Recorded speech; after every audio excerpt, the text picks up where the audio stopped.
Hello, this is the Monday Agenda. The Monday Agenda today is highly delighted once again to have an opportunity to have an interview with Pamela O'Donnell, who is the High Commissioner of Canada here in Tanzania. Pamela, very most welcome. Thank you very much. much. Thank you for coming to the Monday Agenda. It's absolutely my pleasure.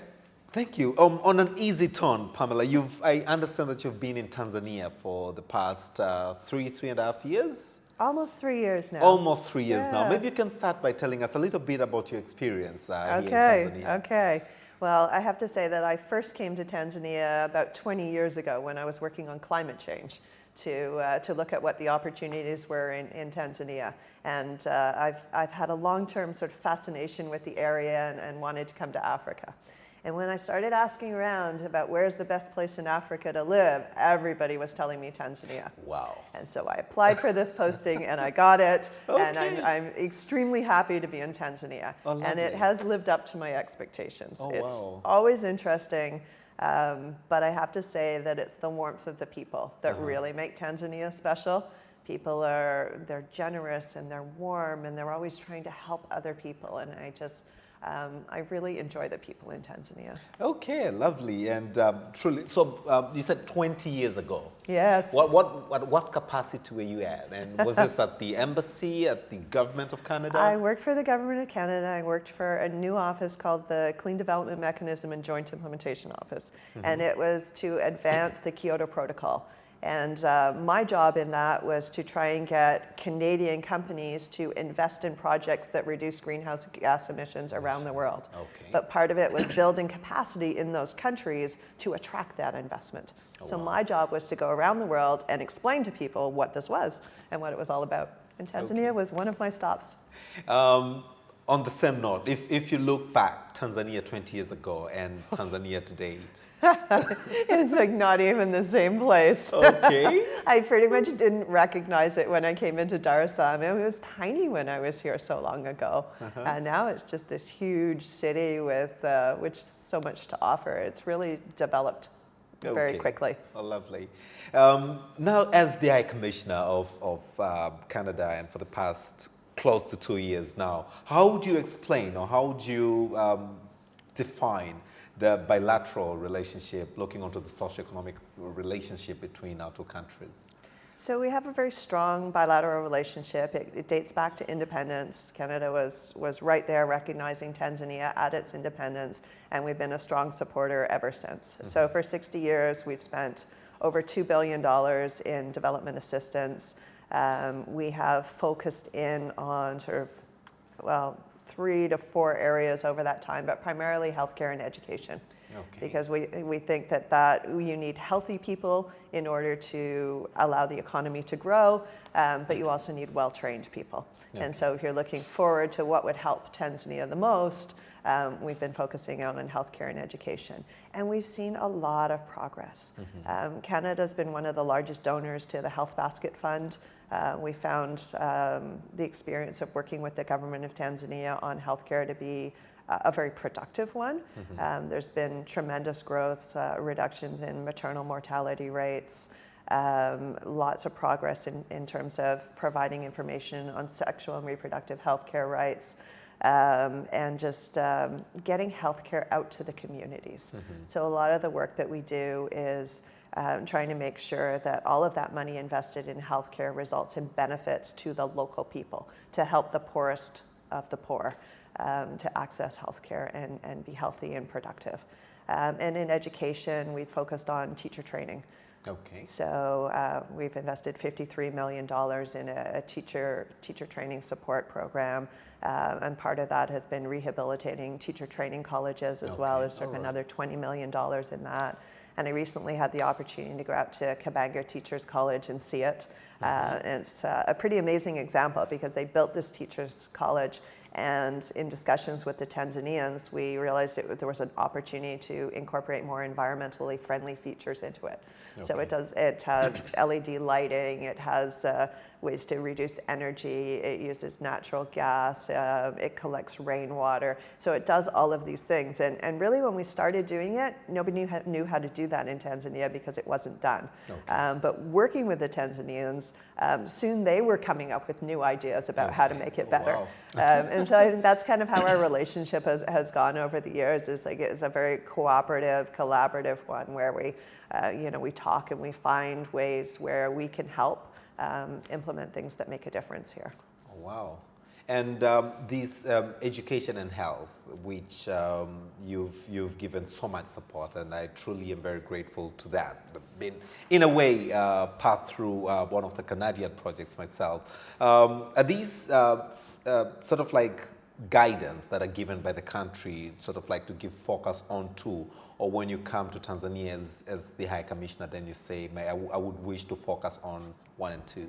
So we do a lot of different work here, but usually the starting point is looking at the national development plans and what's Tanzania's priorities. Of course, and we go from there, and then of course we have a feminist international assistance policy, so it puts women at the heart of everything that we do. Okay. And so we look at what are the things that would advance gender equality the most, and really that's how we come to look at health and education more recently. So it's a process with the government where we have a dialogue and figure out what matches our priorities and their priorities, and then we move ahead. With the Health Basket Fund, it really puts the money into the hands of the Tanzanian government, yes. And the purpose is to allow them to respond to new priorities. For example, because they had the funding, they were able to channel some of it to COVID response, correct, for example. So it gives them the flexibility to respond. But in addition to that, we also work with NGOs, both Tanzanian and international NGOs, to come up with other projects that maybe serve communities that aren't well served, particularly women and girls in rural communities. So we do a lot of that as well. Lovely. And if you look onto the initiatives, the initiatives in terms of the investment that you put in, are you happy? Are you satisfied that really, we're making positive strides? I think we very much are, and if I can just give you a couple of numbers, I'm No, going to look at my please. notes. So Yeah, no, go ahead. we've seen a 58% decline in child mortality. That is huge. That is huge. We've seen, let's see, we've seen the ability to deliver essential primary healthcare services in remote communities. I've been out to those communities. I've seen it on the ground. I've seen what they had, and I've seen what they have now. Okay. And this is the difference between life and death.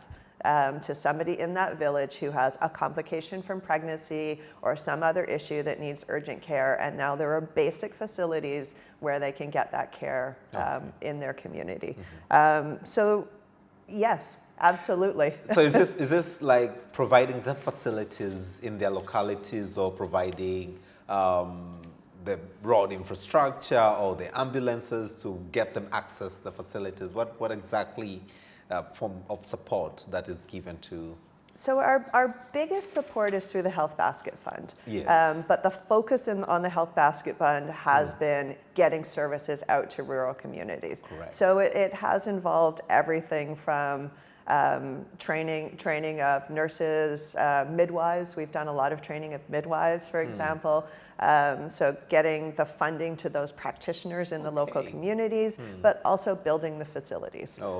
Because if you haven't got a clean operating room or a clean room to deliver a baby, if you haven't got running water in that healthcare facility, then you're not going to be able to deliver the service. Correct. And it also includes things like making sure that the medicines are available. So it's increased the capacity of the government to manage those things as well. So it's sort of taking it from everything from the high level ability to manage it all the way down to the local level and building something, and sort of everything in between. All right. Wow, that's wonderful. Can't exhaust health and education because I really am very passionate about it. Looking on to, all the investment that is put into the health and education, and, to hear or to receive positive feedback that yes, we are making positive strides. I mean, that is very encouraging. I'm happy to learn that from you. Looking onto the aspects of investments and economic development in Tanzania. How would you say Canada is cooperating with Tanzania in those two broad areas again? Okay. So we do it in a few ways. Of course, there's Canadian companies that are active here and that have been investing here. But we also look at it from a development perspective as well. So about 20% of our annual budget in development goes to economic growth programming in Tanzania. Is that so? And Okay. the idea is to assist small and medium enterprises to grow, to build skills among youth, so that they can actually get the jobs of the future, so they can contribute to the economy, and doing things like climate smart agriculture. I mean, agriculture is a huge sector in this country, but there are often better ways to do it that mitigate some of the effects of climate change and allow for greater productivity despite the fact that the climate may be changing. Okay. So there's lots going on there. And then at sort of the macro level, we look at the business environment and how can we improve the business environment. So we have a private sector development initiative, and it was looking at improving the business environment for 23,000 firms in Tanzania. Okay. And it looked at things like what are the constraints to investment and job creation for these industries, and then how can we work with the government and with the private sector to reform business laws, to look at tax and trade regulations, ultimately leading to increased investment and increased productivity. So it's just one example of what we do. Okay. We also have a number of things at a regional level on this. For example, we've funded Trademark East Africa. Yes. I don't know if you've heard of them, but I know, I've kind of interacted with them along the way, yes. So, for example, they did border and customs management systems in East Africa. And just to give one example, at one of the border posts in Tanzania, it reduced the time to cross by 83%. Yes. So Is that, at Mutukula. Mutukula, yes. They did it at four border stations, but that one had the biggest reduction in wait times. 83%. Yeah, 83%. It's huge, right? It and is. time is money. Of course. So the longer you're waiting at the border, the worse it, Yeah. you're losing money the whole time. Absolutely, absolutely. But we also did things on trade policy. For example, we supported the African Trade Policy Center. And one of the things that they did was support the negotiation process for the agreement establishing the African Continental Free Trade Area. Oh, wow. So, it's these things that bring about long-term benefits. And so these are projects that happen at the regional level, Correct. but then the benefits flow down to the countries. So, for example, for Tanzania, they produced a toolkit that the country could use. They did briefing notes on country-specific impacts of the trade agreement. They helped Tanzania develop the National Action Plan on boosting intra-African trade. So we have all of those things. And then in addition, we have our own Trade Commissioner Service, which is basically a network of officers around the world that help Canadian companies do business. And so they will share information on opportunities in Tanzania with Canadian companies that are interested in the market. So it's kind of a regular exchange of information. And I have to say, for Africa, it's not the most natural market for a lot of Canadian exporters, but there are opportunities here, and we think there's a lot of potential for joint ventures and for transfer of technology, particularly environmental technology or natural gas or oil and gas, for example. I was talking to a company yesterday that's looking to invest in the oil and gas sector here. Oh, wow. So we're trying to help those companies also to invest and to gain benefits from working with Tanzania. Okay, I mean, borrowing from other countries, we've had recently, like 2-3 weeks ago, we had the French, for instance, business community visiting Tanzania. So I'm learning, and I stand to be corrected, that this has not been the approach probably used by the Canadian High Commission. We have not done the big trade missions that I would say we used to do them a number of years ago. It tends to be more one-on-one. Yes. We do have a lot of companies coming in and out, less so in COVID times, where people really haven't been traveling, but we've been trying to establish the links that way. And the companies that are here, they have local offices, they're established here, they're working here. Okay. Wonderful. You've mentioned twice the issues of policy, either support or policy enhancement. Probably you want to expand on that a little bit? I could give you some examples. I'll take some examples from the extractive sector because You know, Canada is a big mining company. We have a lot of expertise domestically on this, and we're probably the bulk of companies that work in mining around the world are listed on the Toronto Stock Exchange. So a lot of the money for mining comes out of Canada and the Canadian Stock Exchange. But with mining comes a lot of potential problems and a lot of potential opportunity. Of course, and the difference between problems and benefits is often good governance, right? Where there's good governance, You have benefits accrue to the benefits, people, you get the tax base, everything, you know, environmental issues are mitigated, addressed, reduced, all of that. So you want good policies, you want good processes, and you want to have a regulatory environment that attracts investment, but not just any investment, you want to attract good investment. Correct. Right? That's going to have long-term benefits. Yes. So we're a little bit passionate about this subject and about people doing mining right.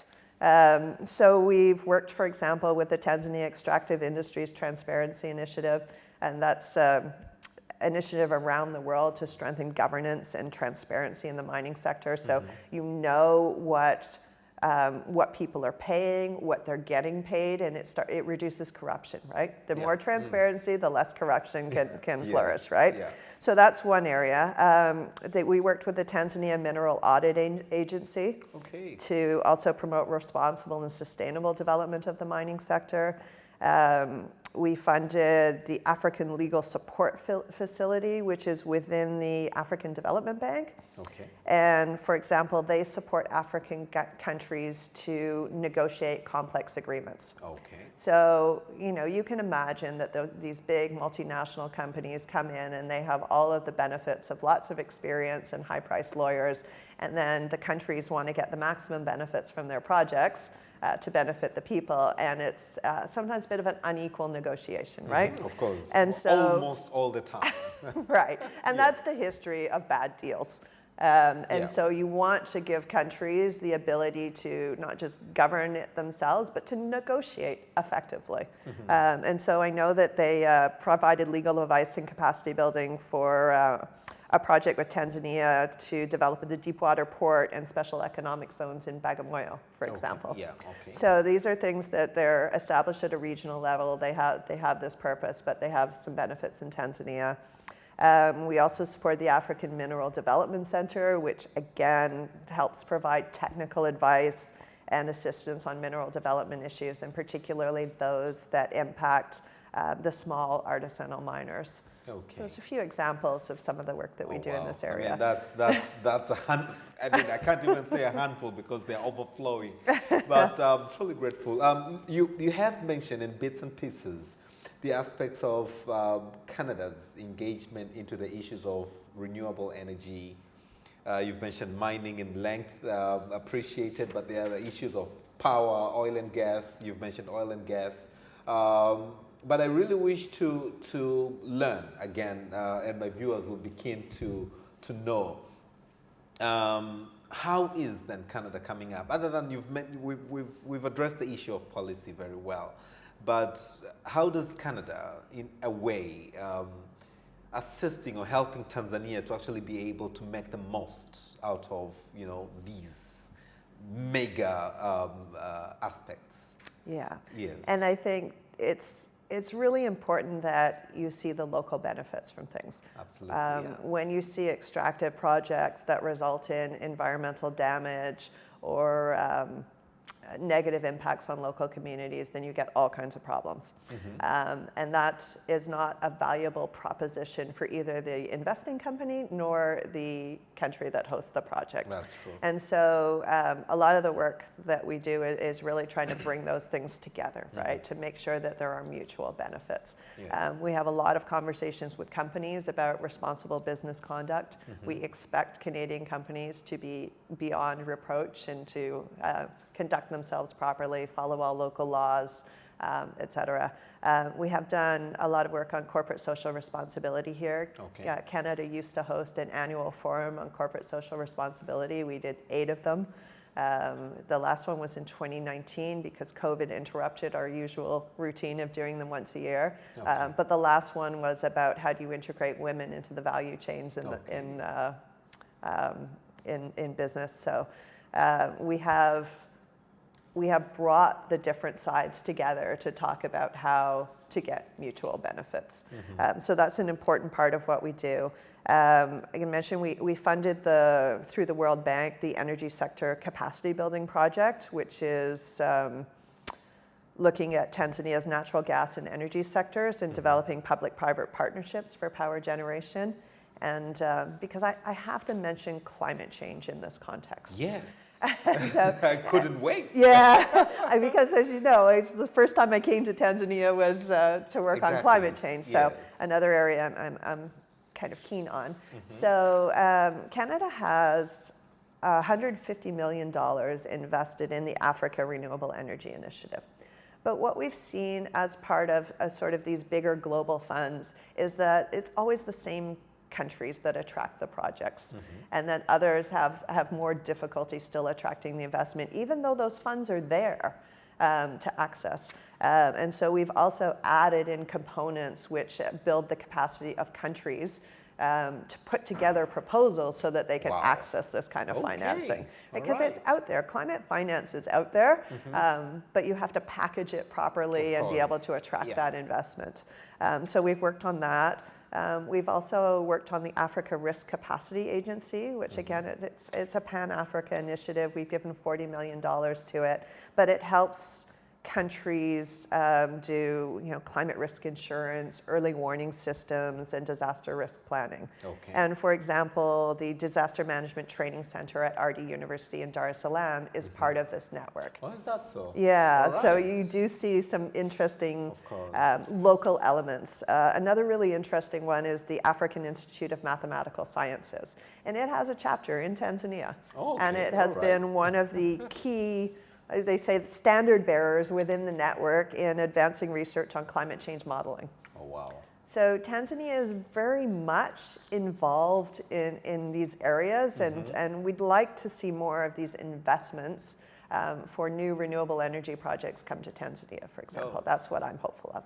Excellent. I really want to say that we really would wish to make the most of your stay in Tanzania. Thank you.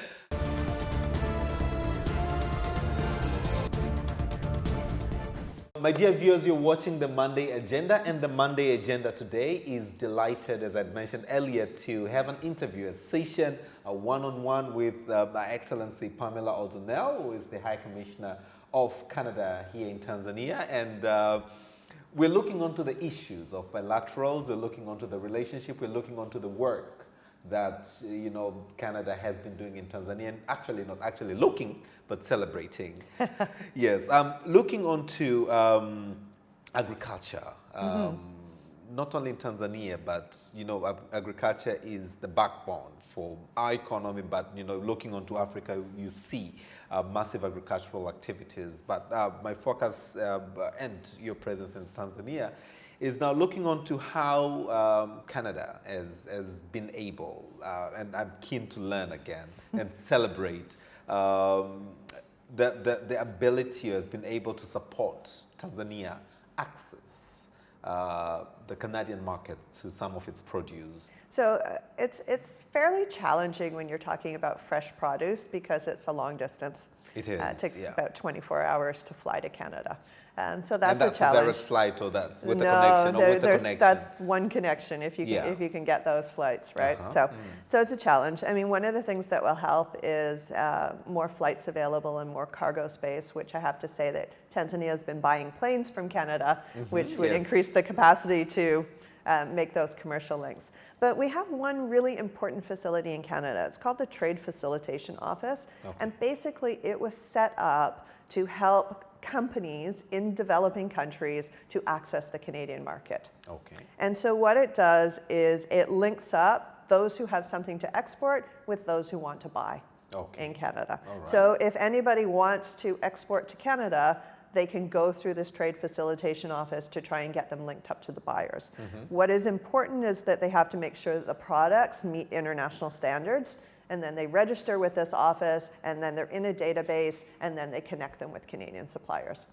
So that's the best way to get into the Canadian market, and it's meant to increase the access for developing countries. Are you into the doing market. similar sort of like capacity building to Tanzanian business community maybe in terms of getting the products to the standards that they may be able to access the markets for you? We have done some here. Okay, all and right. say we haven't been super active in the agricultural sector, but we have a few really interesting projects. So I'm going to tell you about a couple. Excuse the notes, but I'm not an agricultural expert. But Sure, no, so please. we do have one that helps local enterprise develop their products. So the idea is to help small and medium enterprises to secure contracts for provision of goods and services in the mining, gas, and agricultural sectors. Okay. So a lot of this, for example, you have a big mining company coming in. That's you true. don't want them importing all of their products from abroad. You want them to be able to buy locally. Local It's content better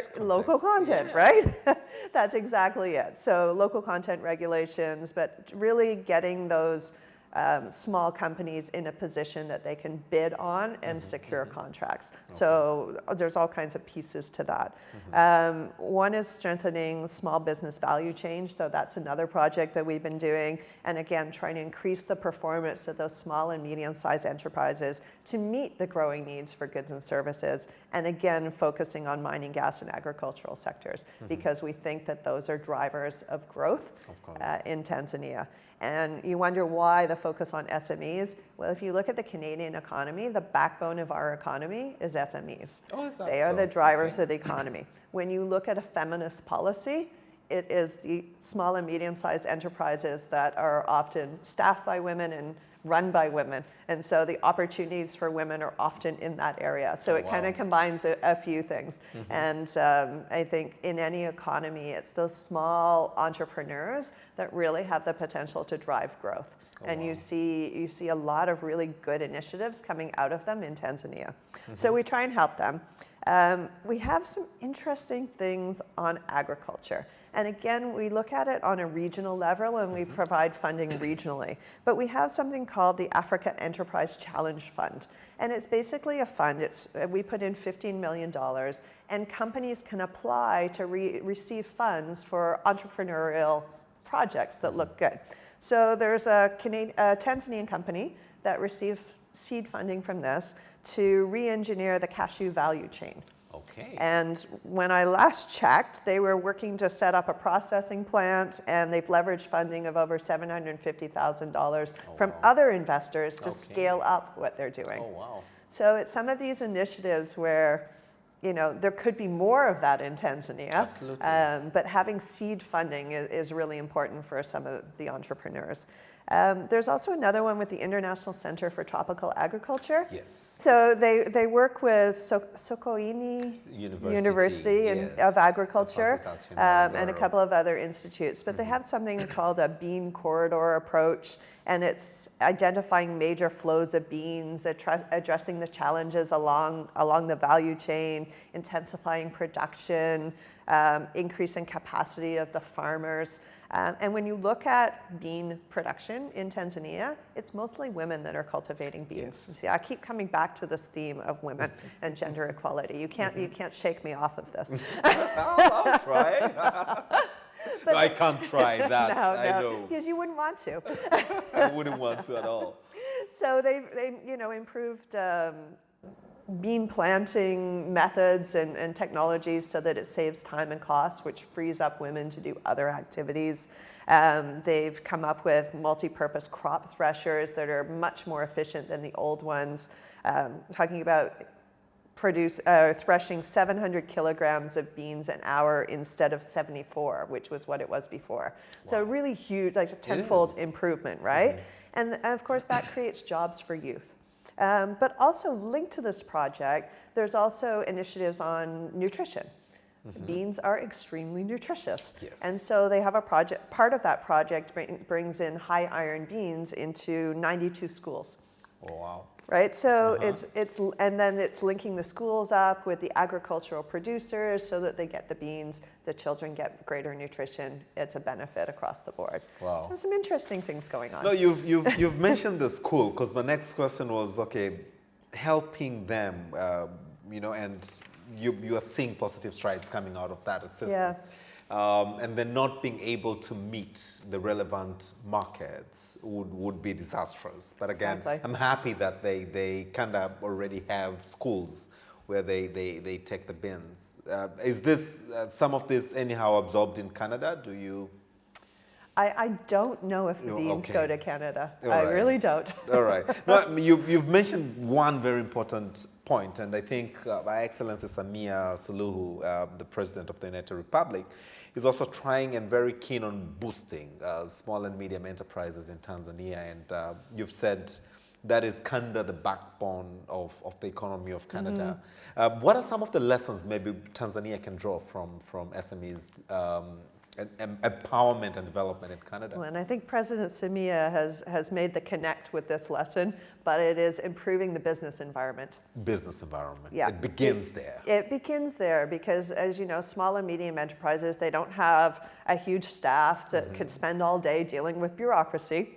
You know, they've got to get their product out and they've got to get their product to market. Yeah. So the more you can reduce the bureaucracy and make things easier, the more those businesses will flourish and the more new businesses will open. Of course. If it takes, you know, if it takes months to establish a business and get it started and all of those costs before you make any money, it does not encourage new investments. Of course. And new people to sort of pool their money and get involved in business. So I do think that the recent direction and the focus of the government on improving the business environment in Tanzania is spot on. I think there's a lot of really good things happening in that area, and I do wish them all the luck. It's not easy to cut red tape. Not at all. We have our own red tape. I spend half my days dealing with bureaucracy, so I know how difficult it is, but I think they are on the right track, and they are making that connect between the ability of small and medium enterprises to flourish and also the ability to attract investment. It really does hinge on having a good business environment. You did mention that you've supported, I'm not sure if you have or you're still supporting the East African Trademark East Africa. Trademark yes. East Africa, Yes. and I know they do some work with the Tanzania Private Sector Foundation, Yep. TPSF. Yeah. I'm just trying to see if you know you're also through that very similar vision on improving the business environment, the issues around policies, dialogue towards improving the business environment in Tanzania, if it's channeled also through the Trademark East Africa and through the TPSF. We do still work with Trademark East Okay, Africa, good. but our latest project on them is working with women. It's relatively straightforward. It's to help women traders to access markets and to negotiate the process. And we give 15 million to that project right now, so it's an ongoing project. Beautiful. But we have rather a long cooperation with Trademark East Africa. Lovely. Women, gender equality, area of passion. Please tell us more. I warned you, I could really get carried away on this I knew area. I was going to get down to this. Yeah. So, where to start? So, empowerment of women and girls is really central to economic growth in any country. When women, if you look at the best performing economies in the world, they are also the most equal societies. Gender equality, if you look at statistics, gender equality results in economic growth. Where there are opportunities for women, they contribute to the economy in ways that just have numerous benefits.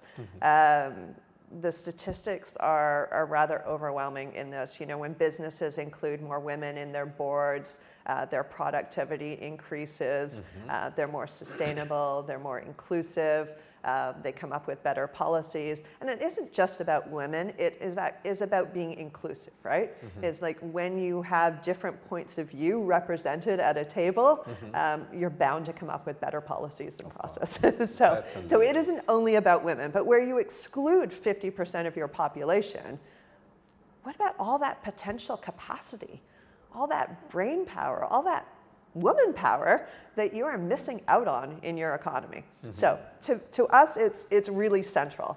And so it is a priority of ours. We have a feminist international assistance policy. We have a feminist foreign policy. I really wish to understand, sorry to cut you short, but when you say you have, for instance, a feminist international assistance policy. Yes, international assistance policy. What does that mean? Yeah, it's a good question. Yes. When we started with this, we weren't sure what it meant either. So we had to work this out for ourselves, right? But basically it meant putting women at the center of everything that we do. It doesn't mean that we only work with women. Okay. It means that we're trying to get benefits for everybody, but we see that where we invest in women, we multiply those benefits. And if you just take it down to a household level, when the man comes home with the money, he keeps the money to himself quite often. Sometimes he goes out drinking, sometimes he spends it on other things. When a woman comes home with the money, she tends to invest it in her children's schooling, in healthcare, in better food for the family. And so you get more community and family benefits. I'm not saying that men don't do this at all. Don't get me wrong. I was just going through my head and wondering, what does my wife do with her money? But they do have a tendency to invest it in the community. Of course. And so you get a lot of benefits from doing this. So what does that look like? You know, so when we come down to Tanzania, we've talked a lot about education and health programming. So why education and health programming? It's because it's two areas where the impact of those investments is most felt by women and girls. That's true. Where they may not have access to education normally.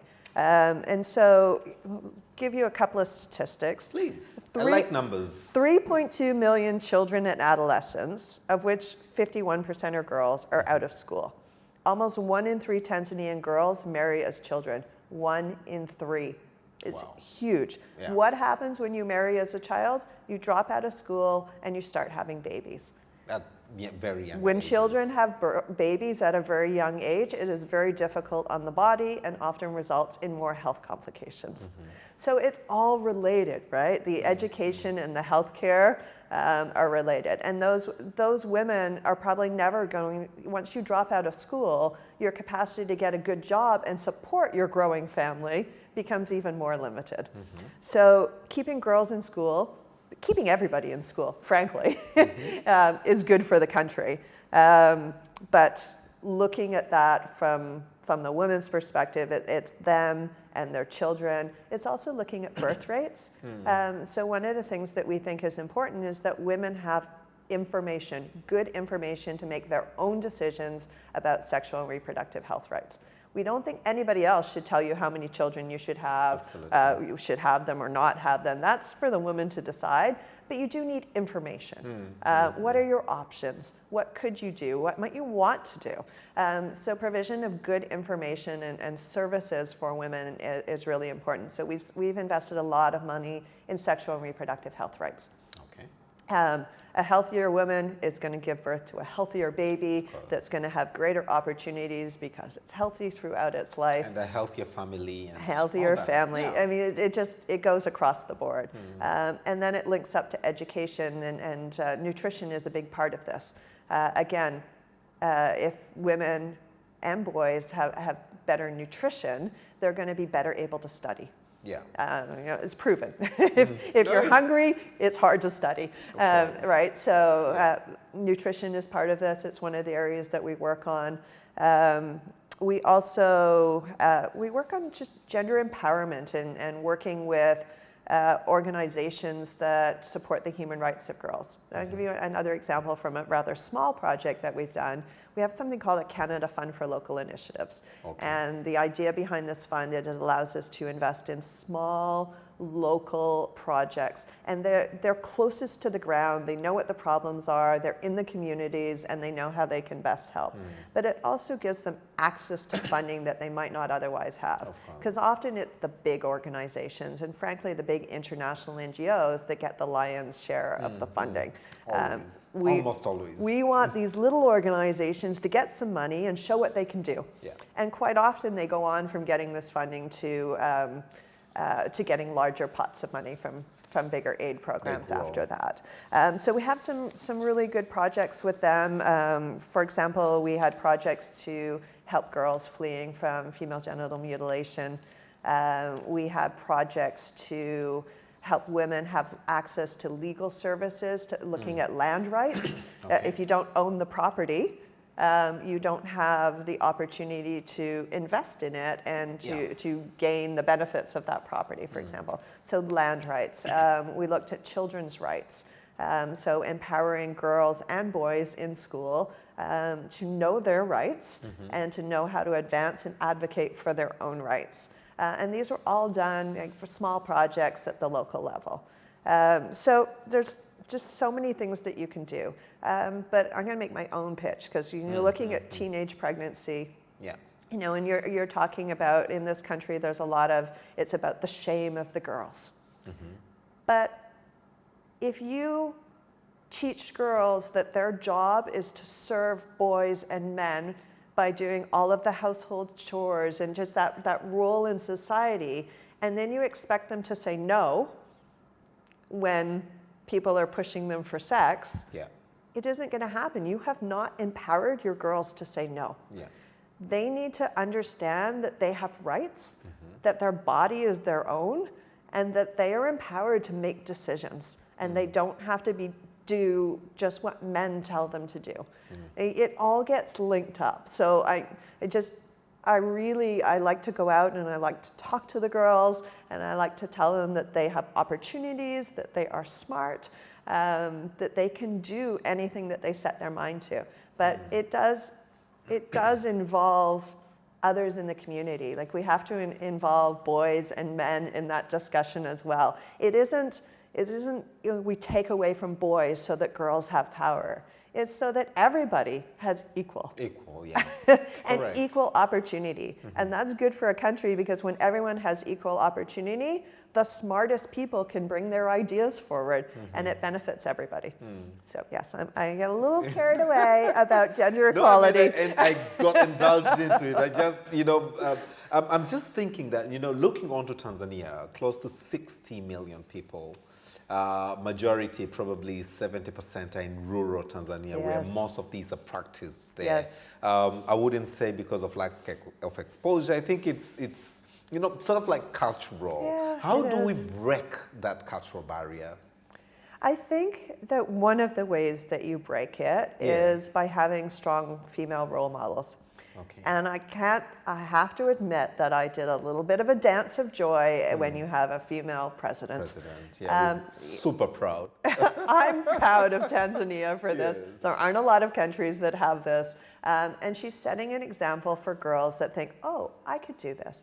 But even just personally, as being an ambassador or a high commissioner, I mean, when I started in this job, there were very few female ambassadors. Okay. When I went on my first posting as ambassador, I was one of 2 female ambassadors in the country. Oh, wow. And so, when little girls are growing up and they don't see people in these jobs, they don't think those jobs are for them. And so there's a lot of trailblazers in Tanzania. There's a lot of really great women. There's some fabulous female ministers. There's great female business people. There's female leaders in Tanzania, and I think that's a good sign of what can come, because for the young girl, she's like, oh, I could do that too. And I think it's so critical. And I think everybody needs to look at giving those opportunities and not letting some of the cultural biases affect you. I mean, culture is great. I celebrate the culture of Tanzania. I love the culture here. I think, it has created a peaceful society. It's inclusive. It's got so much that's great. We don't want to destroy the culture. It's not about that. But women can have opportunities within the culture. Absolutely. And I think strengthening those opportunities and allowing women and girls to feel that they have those opportunities. If they choose to stay home and have kids, that's great. That's fine too. Out of decision. That is a choice that people can make. Or they can work and have children. Or they can choose not to have children. And everybody has their own role and desires in life, and that should be fostered. But equally, I feel like the gender stereotypes hurt men as well.